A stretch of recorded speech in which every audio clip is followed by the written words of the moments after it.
Germany 1922। Bavaria के एक remote rural area में खेतों और घने जंगल के बीच एक छोटा सा फार्म हाउस था। हिंटरकाइफेक। ये जगह इतनी आइसोलेटेड थी कि आसपास ना कोई पड़ोसी, ना कोई रेगुलर मूवमेंट, सिर्फ सन्नाटा। दिन में ये एक नॉर्मल फार्मिंग हाउस लगता था, लेकिन रात को यहाँ का एटमॉस्फेयर बिल्कुल अलग हो जाता था। जैसे हवा भी धीरे चलती हो, जैसे खामोशी भी कुछ कहना चाहती हो। इस घर में रहते थे आंद्रेस, उनकी वाइफ कजीलिया, उनकी विडोड बेटी विक्टोरिया और उनके 2 बच्चे। एक सिंपल फैमिली, सिंपल लाइफ। सुबह खेतों में काम, शाम को घर और रात को आराम। सब कुछ बिल्कुल नॉर्मल था। कम से कम ऊपर से तो ऐसा ही लगता था। लेकिन अगर आप थोड़ा और गहरा देखो तो ये घर उतना सिंपल नहीं था। हिंटरकाइफेक सिर्फ एक आइसोलेटेड फार्म हाउस नहीं था। ये एक ऐसी जगह थी जहाँ सिर्फ लोग नहीं रहते थे, बल्कि उनके सीक्रेट्स भी रहते थे।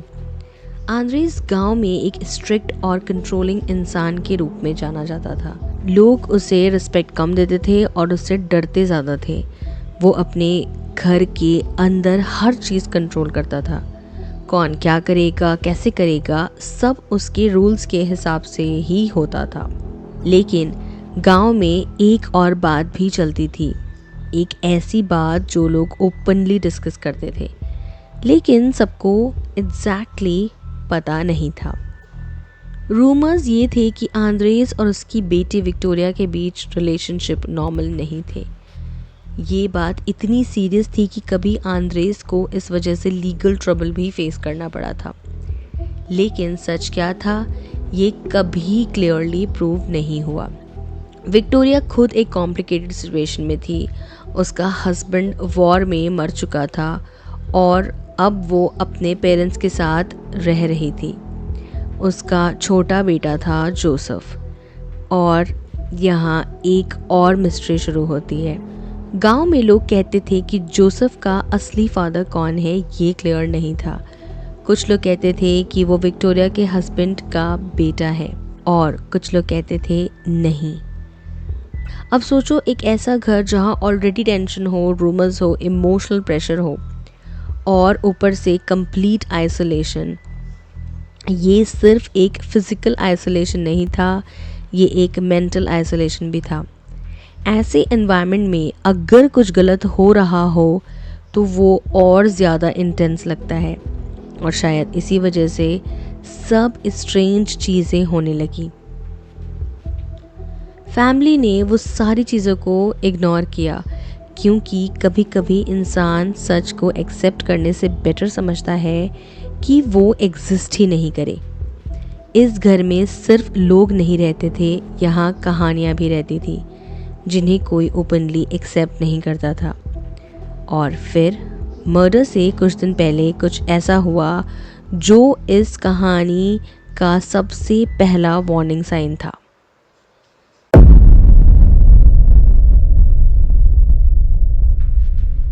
एक दिन आंद्रेस घर के बाहर गए थे और जब वापस आए उन्होंने बर्फ पर कुछ फुटप्रिंट्स देखे। ये फुटप्रिंट्स जंगल की तरफ से आ रहे थे, सीधा उनके घर के दरवाजे तक। ये देखकर वो रुक गए, थोड़े से कंफ्यूज हुए, क्योंकि उन्होंने किसी को बुलाया नहीं था, कोई एक्सपेक्टेड विजिटर भी नहीं था।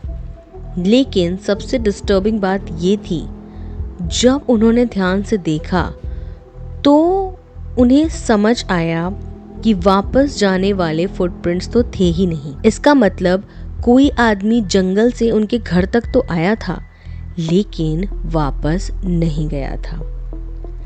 ये एक छोटी सी ऑब्जर्वेशन लग सकती है, लेकिन अगर आप उस सिचुएशन को इमेजिन करो, एक आइसोलेटेड फार्म हाउस, आसपास कोई नहीं और कोई अननोन इंसान आपके घर तक आए और फिर गायब हो जाए, तो ये सिर्फ अजीब नहीं, डरावना हो जाता है। आंद्रेस ने ये बात किसी को बताई नहीं।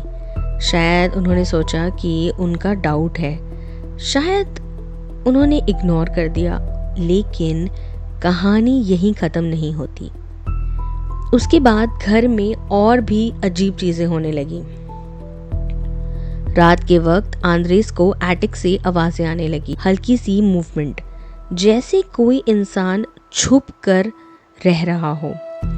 पहले उन्होंने इग्नोर किया, फिर एक दिन उन्होंने एटिक चेक किया, लेकिन वहाँ कोई नहीं था और सब कुछ नॉर्मल था। और शायद यही सबसे डिस्टर्बिंग पार्ट है, जब आपको पता हो कि कोई वहाँ नहीं है फिर भी आवाज़ आए। इसके कुछ दिन बाद एक और चीज़ गायब हो गई, घर की एक की, एक छोटी सी चीज़, लेकिन इस सिचुएशन में इसका मतलब बहुत बड़ा था। अगर की मिसिंग है तो कोई भी अंदर आ सकता है, और अगर कोई आ सकता है तो शायद वो ऑलरेडी आ चुका है। घर की पहली मेड ने भी काम छोड़ दिया था। उसने कहा कि उसे रात को अजीब आवाज़ें सुनाई देती हैं और उसे लगता है कि कोई देख रहा है। ये सिर्फ डर नहीं था, ये एक कांस्टेंट फीलिंग थी, इसलिए वो वहाँ से चली गई। लेकिन फैमिली वहीं रही। फिर 1 अप्रैल 1922 को एक नई मेड आई, मारिया।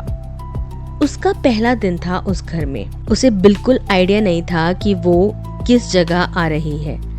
उसके लिए ये बस एक नॉर्मल जॉब थी। उस रात हिंटरकैफे हाउस के अंदर 6 लोग थे और शायद एक और। रात धीरे धीरे बढ़ती है, सब अपने काम खत्म करते हैं, घर शांत हो जाता है, बाहर अंधेरा और थोड़ी हवा, अंदर एक नॉर्मल रात जैसा माहौल। रात धीरे धीरे बढ़ती है, सब अपने काम खत्म करते हैं, घर शांत हो जाता है, बाहर अंधेरा और थोड़ी सी ठंडी हवा, अंदर एक नॉर्मल रात जैसा माहौल।